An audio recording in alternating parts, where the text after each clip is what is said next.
This is KGW News at Sunrise. It's really wonderful to find a place that can just take us in and allow us to exist here.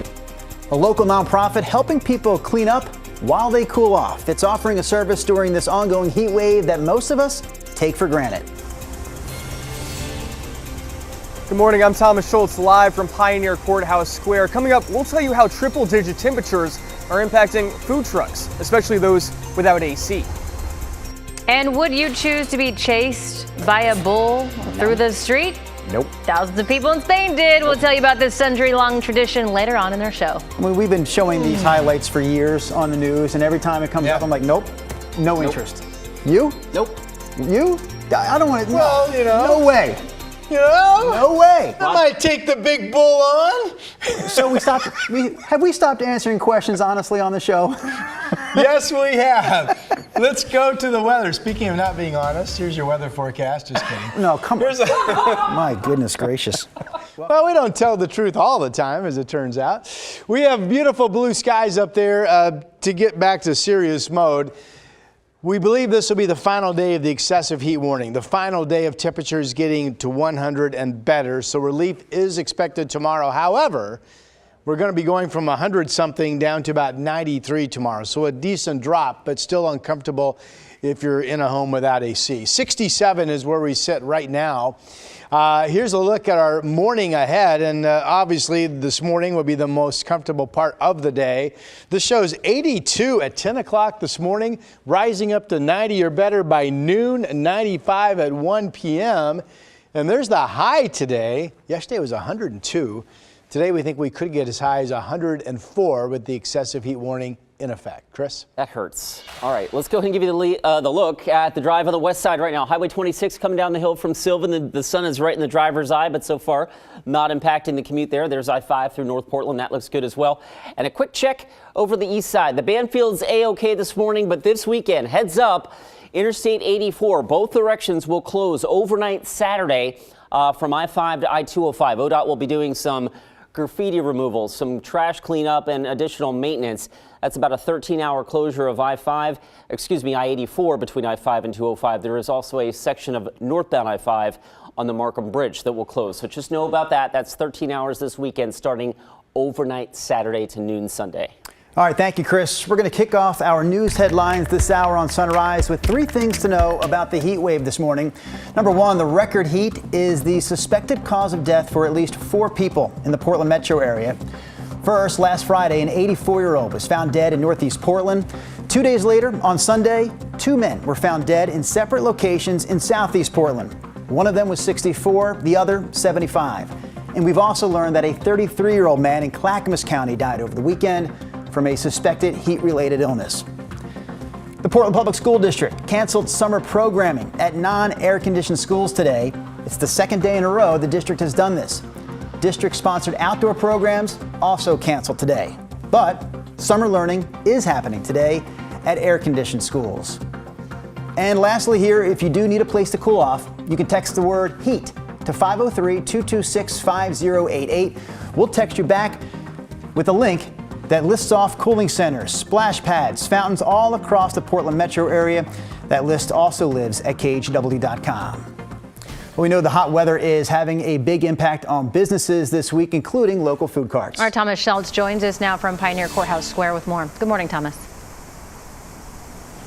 Hey, good morning, guys. And even with those temperatures expected to once again surpass 100 degrees, food truck owners, many of them across Portland, are planning to stay open. For a lot of those carts, they also just don't have AC. Now, food cart owners told us that in the afternoons, their trucks are getting up to 120 degrees during this heat wave. Some are closing as temperatures increase. So for businesses staying open, vendors say they're selling about half as many orders as they generally would. For the past few days, it's been brutally hot, as we're all aware, and that won't begin to change until tomorrow. But today, temperatures once again expected to hit those triple digits. And due to that heat, cart vendors are taking precautions like staying hydrated and taking short breaks outside to get away from that hot grill. Still, they're continuing to feel the impact. Like, headache and sometimes dizzy. Yeah. But what to do? This is our job to serve the customers, and they'll be happy. So they continue to work through it, and like he said, try to make those customers happy, even as those customers coming in person, that business continues to drop during this heat wave. Though there is a little bit of good news here. Those to-go orders are going up as people are getting their food and going, as these food truck owners try to just keep business as much alive as they can until this heat wave passes. Guys. That's all you can do. Thomas Schultz reporting live for us. Thank you, Thomas. Meanwhile, the nonprofit Cultivate Initiatives are offering showers to help people beat the heat.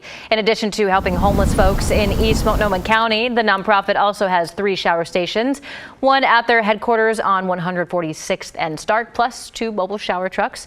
Since last Thursday, 117 people have used the showers, 41 of them just on Monday, which is about double their average.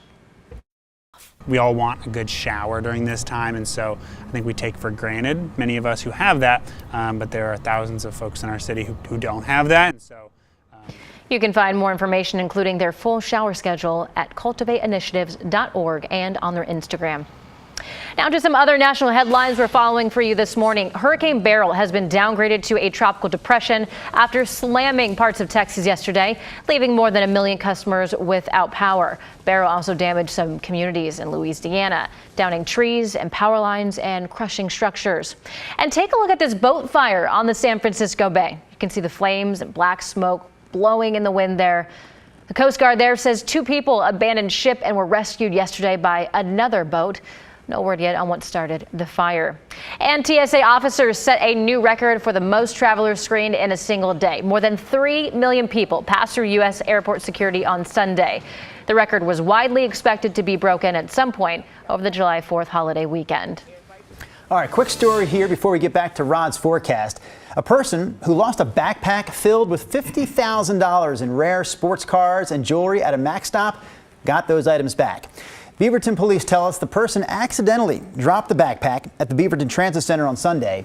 Surveillance video showed a woman picking it up moments later and then taking off.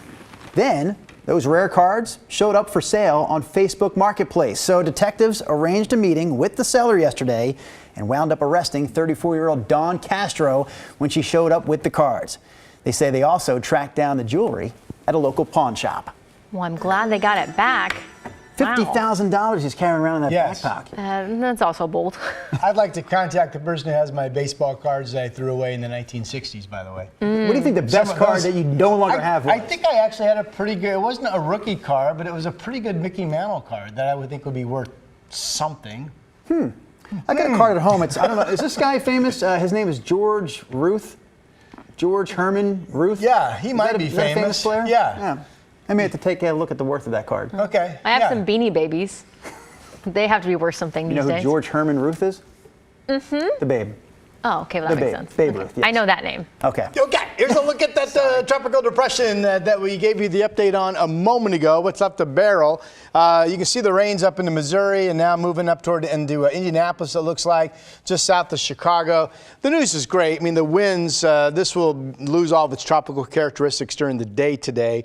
And the rain forecast is, I say only 2 to 4 inches, which that's something that's doable without issues from flooding, fingers crossed. Okay, here at home, we have, that storm has been moving quickly. That's why I think it was moving, it's like 29 miles per hour. So that's a fast mover. That helps not produce that much soaking rain over one area. We're clear. You can see it right there. Another sunny day, another day like we've been having.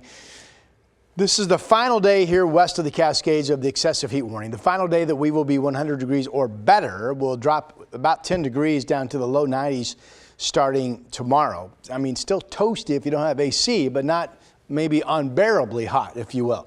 So the excessive heat warning last day from Medford up into Portland, Vancouver, Kelso, Longview. But the excessive heat warning will go for one more day Wednesday east of the Cascades. That's Central Oregon, the Dalles, and then out east, your temperatures will still be at 100 degrees or so tomorrow. The red color, we have all kinds of different watches and warnings that are now up, things that you get with hot weather, including a red flag warning across a good chunk of our state for high fire danger with all the intense drying going on, right, from the heat. We have air quality alerts up now because of ozone concerns that you get when you have these high pressure domes in the summer months. So this is the day we'll be watching air quality. You should too if it's something you can suffer from. Right now, the green dots are good, the yellow dots are moderate, so it's a mix of good and moderate across the area. Hopefully it doesn't get any worse than that. that today. All right, I just set this camera. Now the iris is getting a little washed out again. This is Uquinta Bay down in Newport, reporting a temperature of 53 degrees. The coast continues to be generally low 70s to low 80s, and it will be that way again today.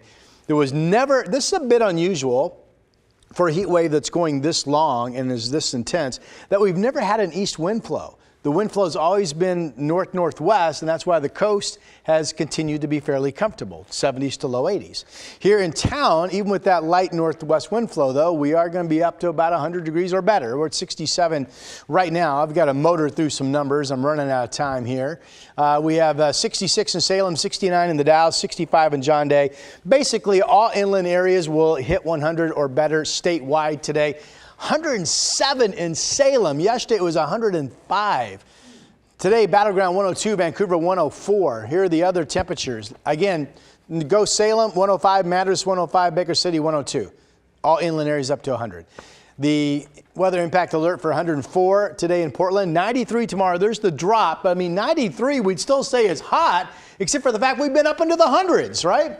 Upper 80s Thursday, Friday, back up to about 90 on Saturday and Sunday. Mr. Carney, sir.